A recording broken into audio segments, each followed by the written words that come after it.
it's all about the data through those trends to see what's going to be the best place to invest. If you're just picking a place just because you like the name or something, maybe it'll turn out all right for you. But the investors that really focus on using data-driven decisions are going to really put themselves in a place where they're going to make the most money. Hello and welcome to Pillars of Wealth Creation, where we talk about creating financial success with a special focus on business and real estate.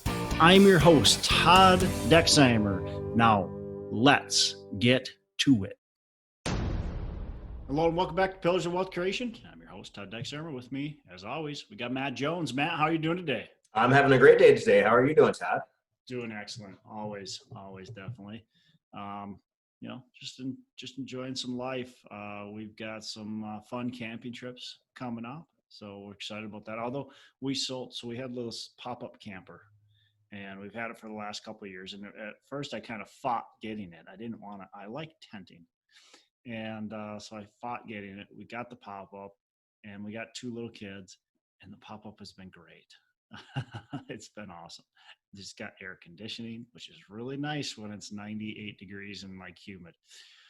Well, we sold our pop-up because my wife wants to get something different, but we don't have that something different. So now we're going to be tenting again. So it'll be fun.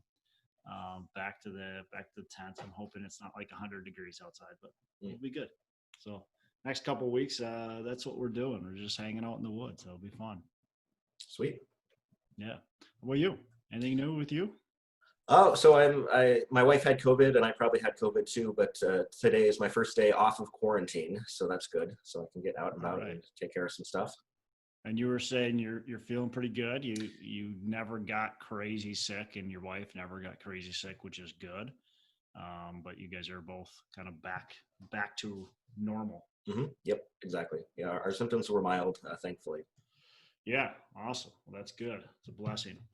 Well, let's talk about today's topic. We want to talk about picking markets, picking sub-markets, and how do you do that stuff? Yep, and I think especially important now because of the dark horse event of COVID happening. It sort of upended some people's plans for different markets because some markets are doing not so good right now with COVID. So you have to be especially picky with the markets that you're going to choose. Yep. Yeah, one of the things that you can do, quite frankly, Matt, is figure out what U-Haul is doing and where the most activity with U-Haul is. The cities, where are they renting them and where are they dropping them? I think that's definitely a way to be looking at it. That's going to give you an idea of the trends. So that's definitely one way to look at seeing who's moving from one city to the next. And how can you get that data? U-Haul provides that data. They have that data. You can go. I think you can go right on their website, quite frankly, and get that. There's other third-party reports that will actually report on U-Haul themselves too. So that's one way. And then of course there's always the city trends themselves that you want to be looking at, right? We want to see where population growth is happening. Yeah, I think that's a key factor. I mean, if a city is dying, then if you're going to have too much supply for the market, and not a good place to invest. Yeah, for sure. I mean, the problem with so here's the deal. As a real estate investor, I want to invest in my own backyard first. Like that's the easiest, right?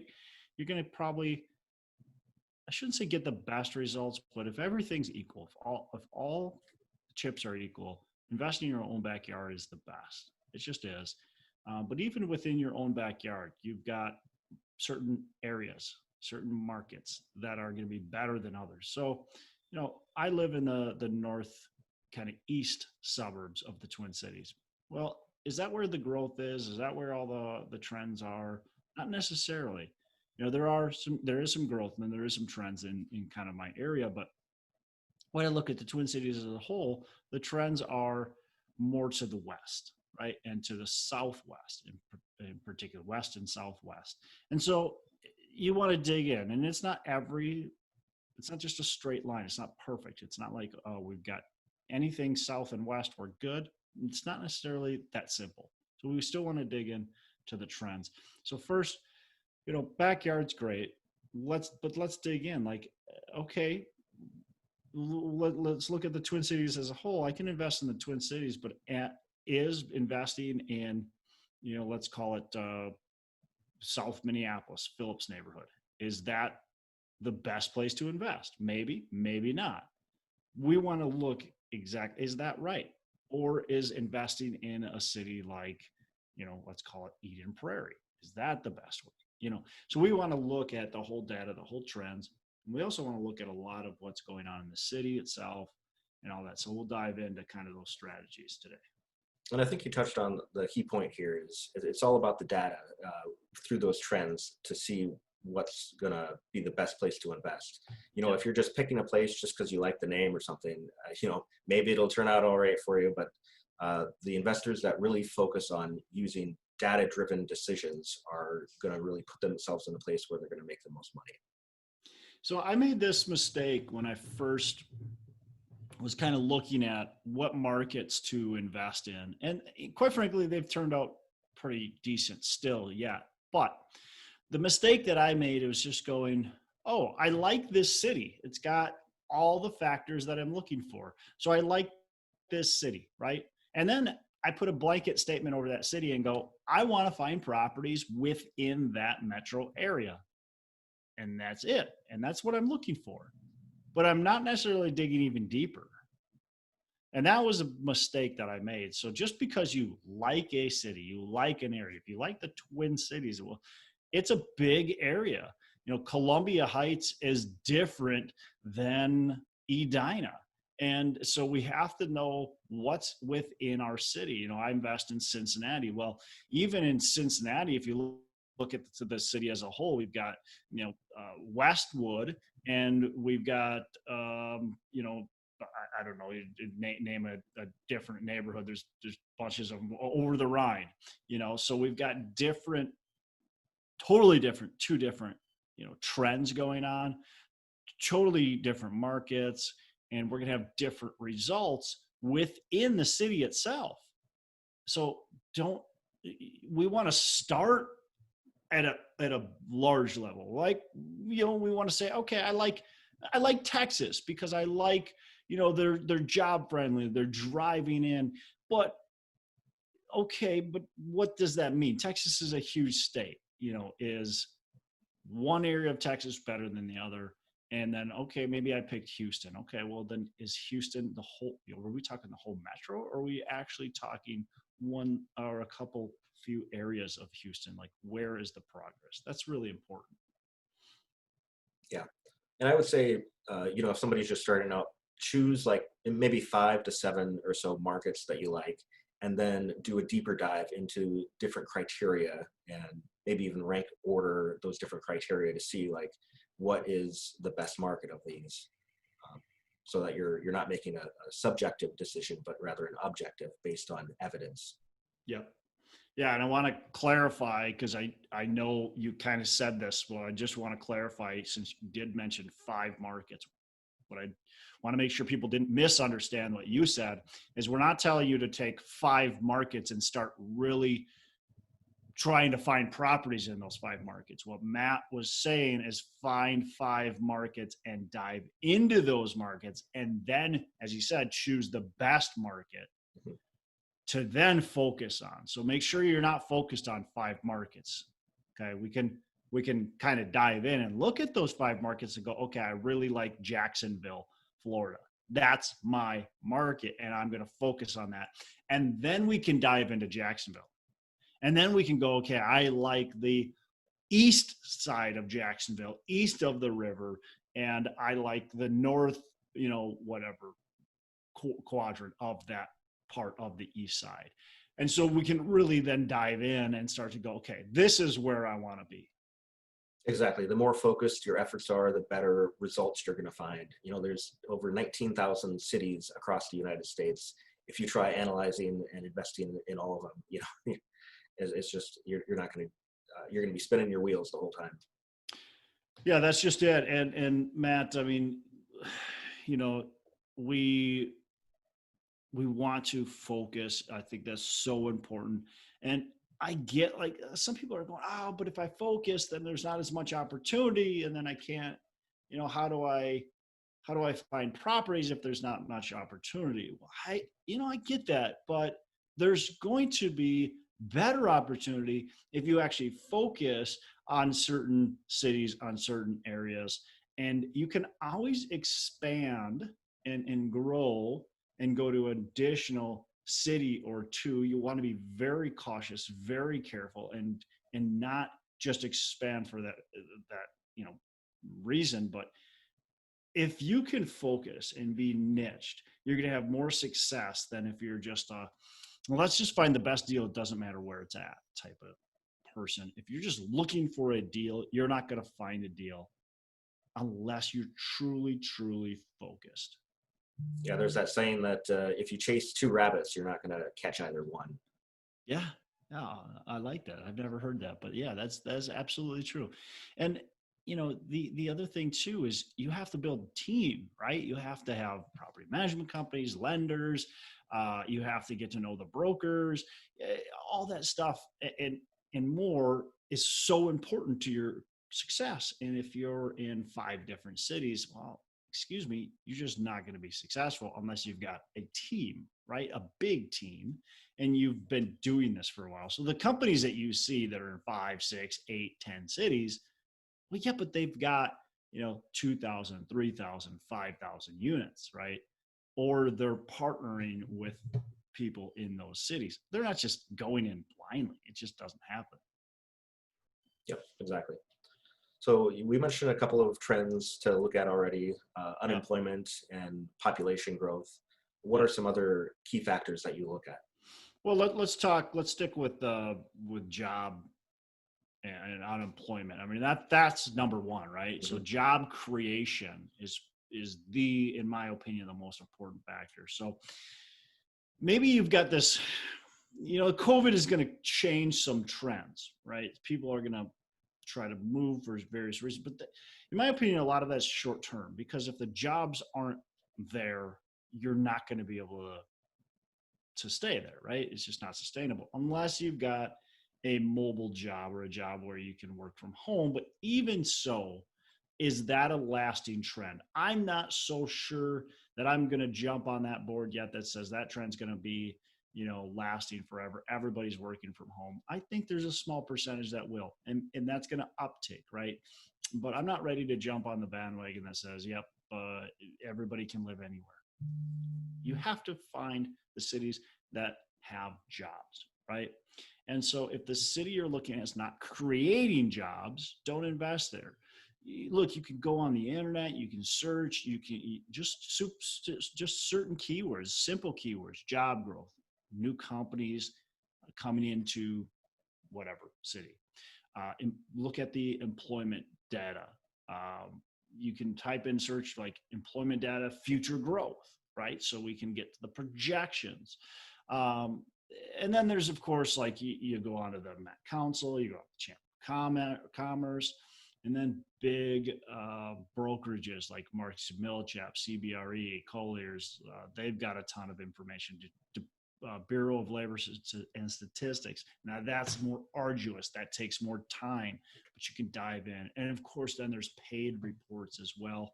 CoStar has a lot of good paid reports, and there's all kinds of other paid reports. City data is great. Neighborhood Scout is got really good data. You do have to pay, but it's fairly affordable. So you really want to look at what jobs are driving into. I think that's super important, Matt. I don't want just any job. I want a good mix of jobs, but I want some like middle management, upper management. Because guess what they do? They might be buying houses, but they're then creating more jobs that those people aren't necessarily buying houses, they're renting. Yep. And especially job diversity is good to have in a market too. So, Yeah. We look at Detroit, what happened with the Great Recession, where they had, a lot of auto industry jobs. And when Yeah. that went belly up, Detroit, crashed hard. So, if you have a place that only has one type of job as their main thing, then maybe it's going to be okay, but maybe you're putting yourself at a great risk that's unnecessary. So the Yeah. more diversity there are in jobs, the more it can absorb one type of job evaporating versus the other. Yeah, I love it, man. That's a great point. Thanks for bringing that up because job diversity is huge. 20, if we have much over 20%, 25% is kind of like the max we want in any one industry. So where you mentioned Detroit, like, look, their manufacturing was like massive, and then even like digging in deeper, like they were auto manufacturing. Like, man, they talk about a city that has no diversity. And then we all know the story and what happened. City like Cleveland, very similar. Not quite as known and like as easy to see as Detroit, but there's a lot of cities that were like that. They were so heavy in the manufacturing that as manufacturing got kind of shipped out, those cities that where are you going to go? You got to go somewhere else. You got to find a different job. Yep, exactly. I also like to see markets with some key top employers as well. If there's a Amazon major hub or a Tesla electronic car factory that employs like big groups of people, those are growing companies and they're doing well. So cities with those kind of hubs are really good in my mind. Yeah, that's true. When you look at most of the top cities that are typically come up as great places to invest as being like historically just good. You look at it and go, well, they've got mainstays, right? They've got these bigger companies, the Fortune 500 companies that are big drivers, right? And not necessarily in the same industry, but they're big drivers. So they have these bigger companies or companies that are really kind of growing, changing and disruptive, like your Tesla. Those are obviously important to have in your city. They're mainstays. They're strong, and they've got big campuses too. So it's really hard for them just to up and leave. Now, do they sometimes? Yes, but it's really hard for a big corporation to just up and leave when they've got a huge campus. Like, what are you going to do with that campus, right? They got nothing they can do, and so they typically stay because the cost is just too much for them to move. So that's really important as well, for sure. Another factor, supply and demand, I think goes hand in hand with population growth as well as jobs. If there are more apartments in a market than there are people that are looking for places, then that's no go. Yeah. We want to look at like where these deliveries are actually happening. What kind of apartments are coming in? So is it A class, B class, C class, but also like where are they going? And I'll talk about Minneapolis because that's where we're from. I mean, Matt, where have most of the apartments been built over the last decade, really? North Loop is seeing like a huge amount of growth. Northeast is starting to as well. Downtown, there's a lot of stuff there too. Yeah, and so that's Minneapolis. I mean, the urban core has been seeing the bulk of the apartments. And, do you really want to buy or build where the bulk of it's been, or is that maybe a little higher risk? I mean, we've got a little absorption problem potentially happening. So trends are maybe saying that it is good, so pay close attention to it, but you also have to pay attention to the deliveries that are coming in the market. So it's not necessarily even your entire market, right? Sometimes just an area gets overbuilt, and that area struggles to keep up with the amount of units that are coming in. Not enough people are trying to move into that, and it gets overbuilt. So you might still have a strong market, but it might be just a soft sub market within there. So pay attention to that too. Exactly. And there's also, the local laws. Like, what are the taxes like Yeah. for a particular market, and is it landlord friendly, or are they, making all these restrictions that are making it impossible to really be successful? Uh, that's sort of I label those as miscellaneous items of, yeah, they're important to know, but they're not necessarily going to be a deal breaker, but they are a factor you want to consider. Yeah, I mean, look, if you're going to, what was it? Was it Portland or Seattle? I can't remember. One of the towns on the West Coast, Portland or Seattle, they put in a restriction that you can't raise rents. I think it's greater than 8% if the building is built prior to a certain year, and that's right around 10 years old. You can't raise the rent more than 8%. You go, well, the 8%, that's pretty healthy. It is, I agree. But what happens if you buy a building that was built in 1970 that needs a total facelift, and you were planning on putting, $12,000 per unit in it, and you could raise rents by $350 a month. Well, that's no longer possible in a city like Seattle or Portland, whatever that city was. Because you can only do it 8% per year. And so now that just stops your business plan. Now that's good, or it sounds good for the tenants, right? Because you can't just jack their rents up. However, that has some negative implications because it doesn't allow a city and an area to improve, to gentrify. It kind of forces landlords to keep the units outdated, and maybe even causes some landlords to not want to put any money into the building, which is obviously not the direction that the city was intending that to go. But it does have those consequences. So if you as a buyer have to look at that and realize, oh, I can't do my business plan in this city like I planned, maybe I have to do it somewhere else. And I don't know. I'm not super versed in that rule. Maybe it's just the city core, so maybe you can still invest in the suburbs. That might be the case. Minneapolis again is putting in a lot of restrictions. St. Paul put in a ton of restrictions, but it doesn't mean that all of the surrounding little suburbs are being affected by it negatively. In fact, they're probably being affected by it in a positive way.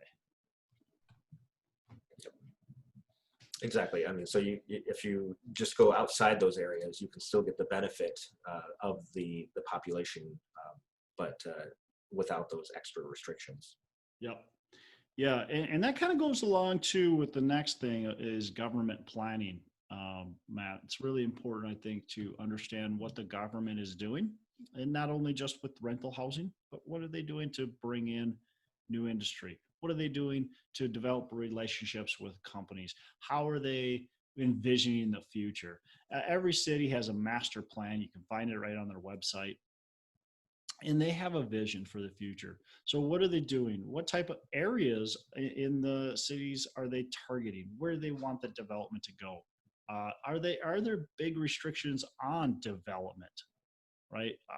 How easy is it to get a permit? How easy is it to build? What are the costs and kind of negatives of that? You want to look at that and go, okay, well, geez, there really hasn't been any new whatever office space being built in Minneapolis because of this, right? Because the city is so restrictive on it. Ooh, do I really want to be building apartments in this city that's so restrictive that nobody wants to move their business in here? Maybe I'll shy away from that. Or maybe it's the opposite, right? And so you want to look at their comprehensive plan, what their path of progress, what their vision is. And then I think the other thing too is a lot of cities have like nonprofits too, and nonprofits like Cincinnati. One thing that attracted me to Cincinnati, they had it was called Ready Cincinnati, and they're trying to really attract businesses in there. The Chamber of Commerce in Lexington, Kentucky is really, really a driver and tries to attract businesses into the city. So how proactive are nonprofits, are companies, and is the government on attracting new business and making the city a better place? Good. And I would say if you're going to be raising money from investors for big projects, being able to iron out, one or maybe two at the most markets that you really are going to focus on, like all these things, all this data that you compiled, you can use this to sell the deal to your investors, because you say like, look, this market is great because X, Y, and Z, job growth, population growth, and so on and so forth. Yeah, I mean, great point. This data is not only important for you to know that you're getting into the right city, you're getting into the right submarket, you're getting into the right investment, but it's important to your investors to understand like that they're putting their money in the right city, in the right submarket, in the right investment, and to know that you have done the research, that you have gotten the data that backs that up. That's going to be really important, like you said, definitely. Exactly. What am I forgetting, Matt? Population age. Oh, good point. We definitely want to look at population age, and that can play into our strategy. So, maybe our population age is a older population. Well, that might be senior housing. If it's younger generation, of course, that's going to play a big factor, likely into population growth. And that's going to play a big factor in the type of apartments I can build as well, where I'm going to or buy, where I'm going to buy. If we got a very young generation, that closer to the city is going to be more important. If we got a little bit older, a lot of family generation, well, I want more suburb, type housing. So another thing too that we haven't talked about, I think this is important in my opinion, especially in today's market where we have the lack thereof, is affordability. I want to find a market that has true rent affordability. I think that's really important, because if I'm finding a market that has my tenants paying 35% of their income towards rent, well, then I can't raise rents on them because they can't afford anymore. But if I've got a city that's charging, that's on average 15 to 20%, I know I've got some room for growth. I know that as a recession hits, it's not going to put massive pressure on my rents, right? My rents aren't going to go way down. And some people are like, oh, rents will never go down. Guess what? They will. Okay. They can't. So don't be naive and think that rents can't go down. I hear it a lot. It's crazy how much I hear it. So yeah, we definitely want to look at affordability. Like, I think that's a key factor. I'm not just looking for the cheapest rents, and I'm not just looking for who's got the best rent affordability, because I want all the other things to be in play. But that is definitely a key factor. I will not invest in San Francisco because there's no rent affordability. They've got a lot of the other metrics, okay? But there's no way. I'm not going to invest in there because there's no rent affordability. I just don't feel good with that type of market. And I don't feel good charging my tenants 50% of their income towards rent. So that just doesn't make me feel any good. So I want a city where, look, housing affordability makes sense. Exactly. So people need to have, high enough medium income to be able to afford to rent. And that way, everybody's going to be on the up and up. The tenants are going to be happy. You're going to be happy, and things will be more smooth. Yeah, absolutely. So, where do we find this data? I've already mentioned some stuff, but you've got the Bureau of Labor Statistics. You've got the big brokerages. Don't discount them. So like I said, so you got to get a subscription to or sign up with them. It doesn't cost you anything. But Marcus and Millichap, Colliers, CBRE, ARA Newmark, all of those big brokerages give you good information, a lot of data, a lot of stuff that they've put together. They put time and effort into it. Now, I'll caution you. They give you a rosy outlook, right? They're always only showing you the positives. So take that for what it is. But it's a lot of good data for you. Then you need to digest and you need to dissect and you need to make sure that data is not misleading you in a different, in a too positive of a direction. So that's why I want to look at the, Neighborhood Scout, look at city data. .com, go onto the city's websites, look at the Bureau of Labor Statistics, really dig in. If I have CoStar, if I have Yardi Matrix, and I can get those reports, great. Eventually, though, you get to know some brokers, and those reports you can get, and you really want to dive in deep into these markets. And Google, look, Google search, you can get quite a bit of good information on there. You have to sift through it, but you can get quite a bit of good information on just a simple internet search.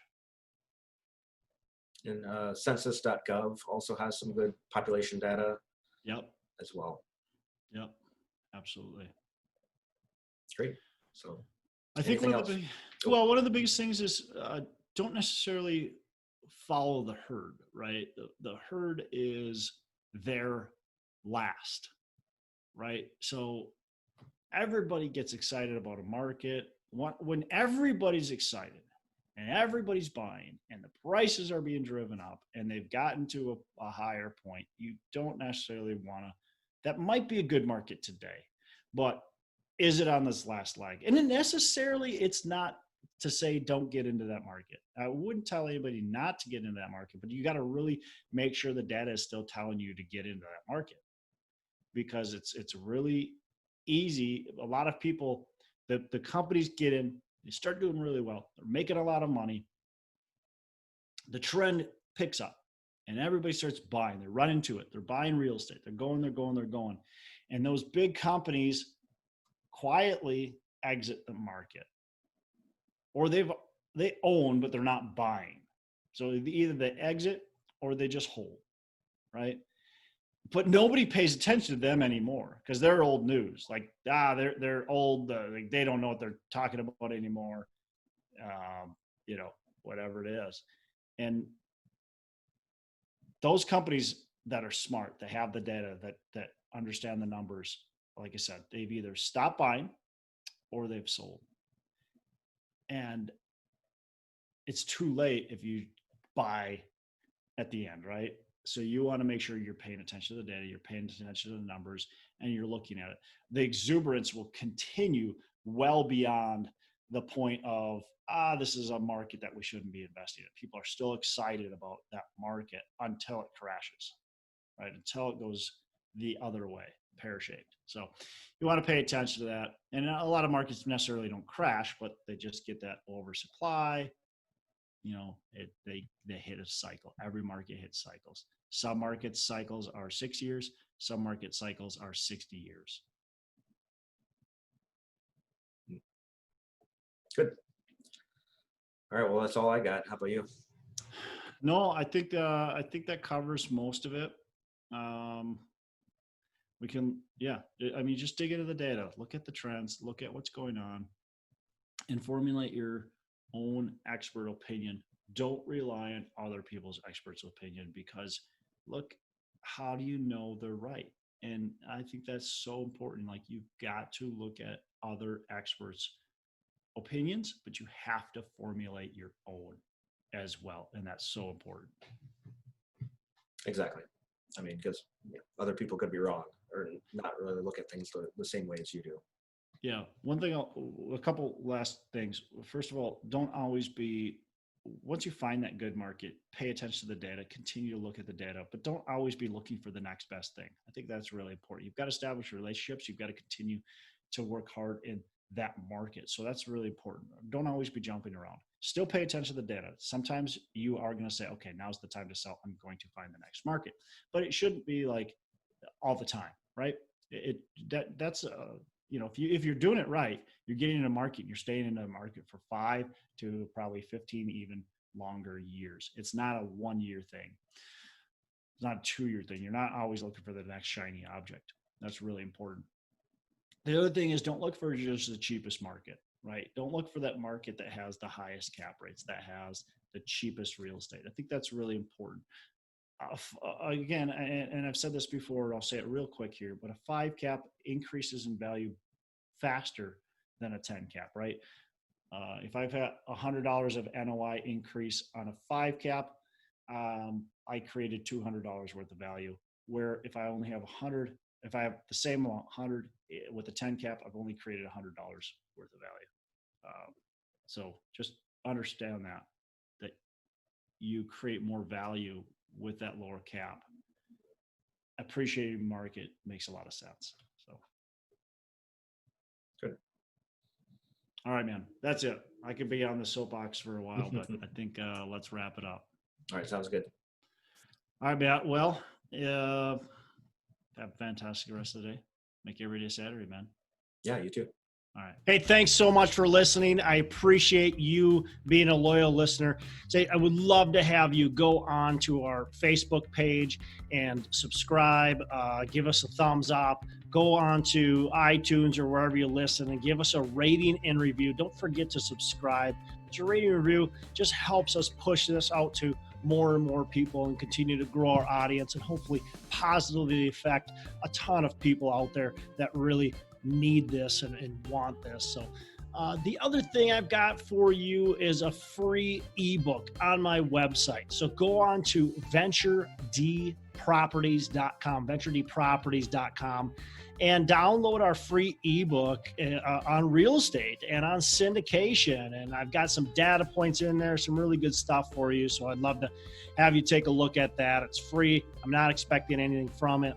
And also, look, if you want some help in multifamily, want some help learning, growing, getting your business off the ground, I would love to talk to you about what it would look like to work with me potentially and see if that's a good fit. So you can go to coachwithdex.com and check that out, and we can definitely have a call. Thanks a lot for listening. You make it a fantastic rest of the day. I'll catch you on the next episode.